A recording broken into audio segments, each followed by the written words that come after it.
The U.S. Embassy issues an advisory about Barbados' water quality. And in sport, another delay in the sentencing of a former CONCACAF boss on corruption charges.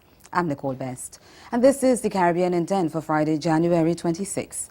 I'll be back with the details after the break. Did you know that a strategy has been developed to help improve the region's education and human resources? You didn't? Well, the HID strategy, as it is called, will guide CARICOM in how it delivers quality education and training to the people of the region. The strategy has been crafted by a group of experts called the HRD Commission. Consultations have been done across the region to get your input. Do you know that none of us will be left behind? The HRD strategy is important to all of us, students, parents, and employers. It will prepare the region, especially the youth, for the 21st century economy and society. The HRD strategy, unlocking Caribbean human potential.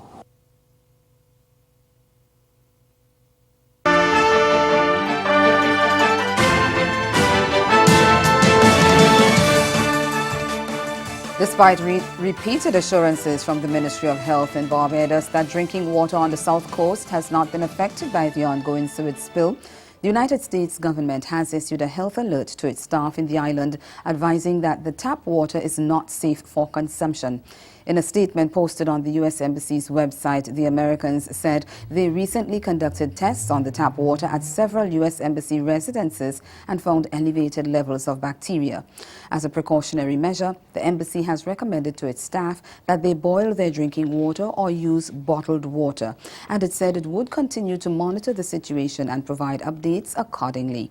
The advisory directly contradicts Minister of Health John Boyce, who last weekend said his ministry had conducted weekly tests on both the seawater and drinking water in the area and had determined that the nearshore water quality was normal and potable water was safe to drink. In Dominica, Senior Counsel Anthony Astafan is distancing the government from a situation in which a Dominica-registered ship was involved in a suspected breach of United Nations Security Council sanctions against North Korea. The Japanese Foreign Ministry, in a statement on Wednesday, said North Korean flagged tanker Raesong Gang 1, which was blacklisted by the UN last month for carrying banned cargo, was spotted with the Dominican-flagged Yok Tong tied up beside it in the East China Sea last Saturday. The ministry said some kind of activity was taking place and the Japanese government strongly believed the tankers were transferring goods in violation of the UN sanctions.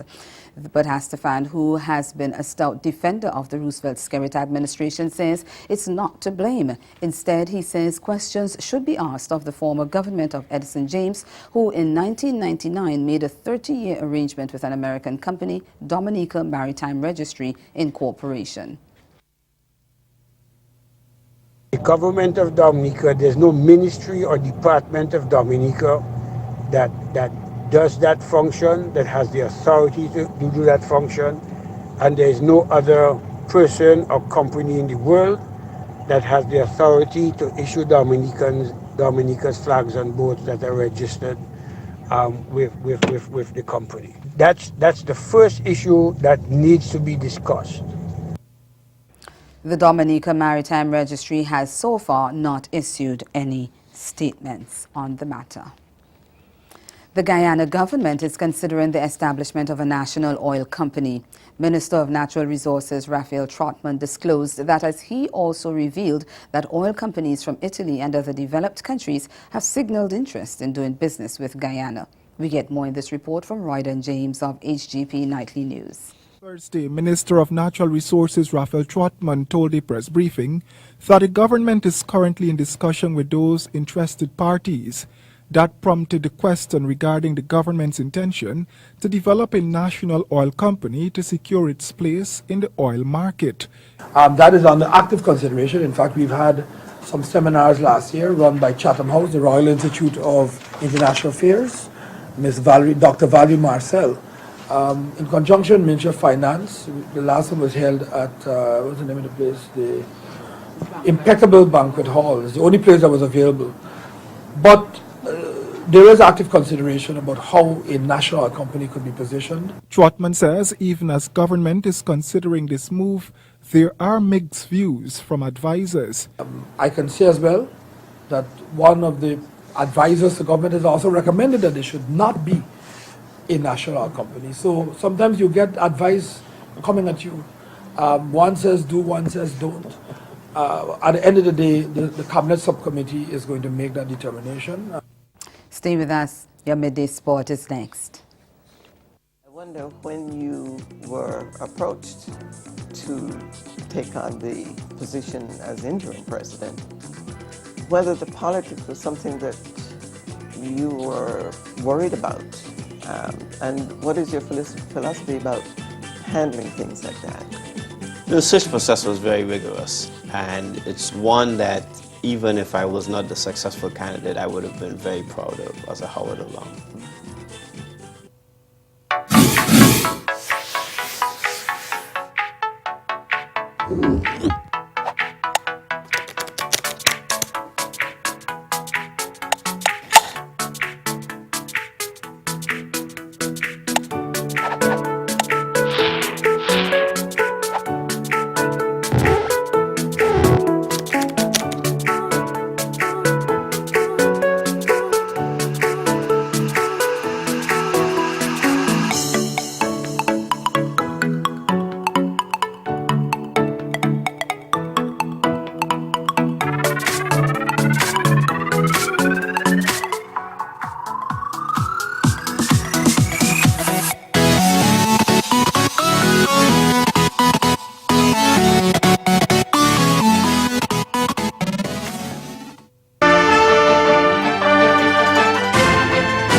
Deposed regional football boss Jeffrey Webb has had his sentencing on corruption charges put back for the 6th time. The former CONCACAF president and FIFA vice president was expected to be sentenced on Wednesday, but the court has now delayed that until March 7th.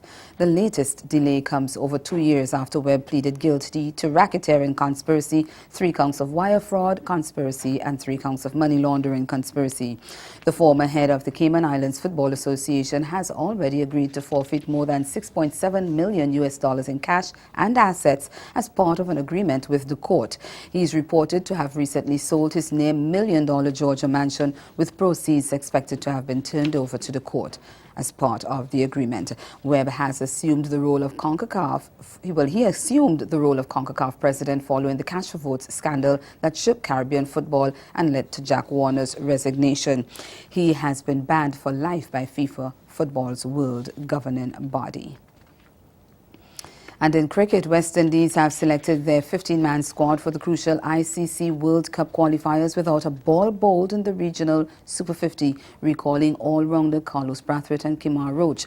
But the Caribbean side has been snubbed by the experienced quartet of Kieron Pollard, Sunil Narayan, Andre Russell and Darren Bravo. West Indies are down to compete in Group A of the World Cup qualifiers alongside Ireland, the Netherlands, Papua New Guinea and winners of the ICC World Cricket League Division 2. The squad, led by regular captain Jason Holder, includes veteran batsman Chris Gayle and Marlon Samuels and represents the core of the unit, which suffered a humbling whitewash in the 3-match series in New Zealand last December.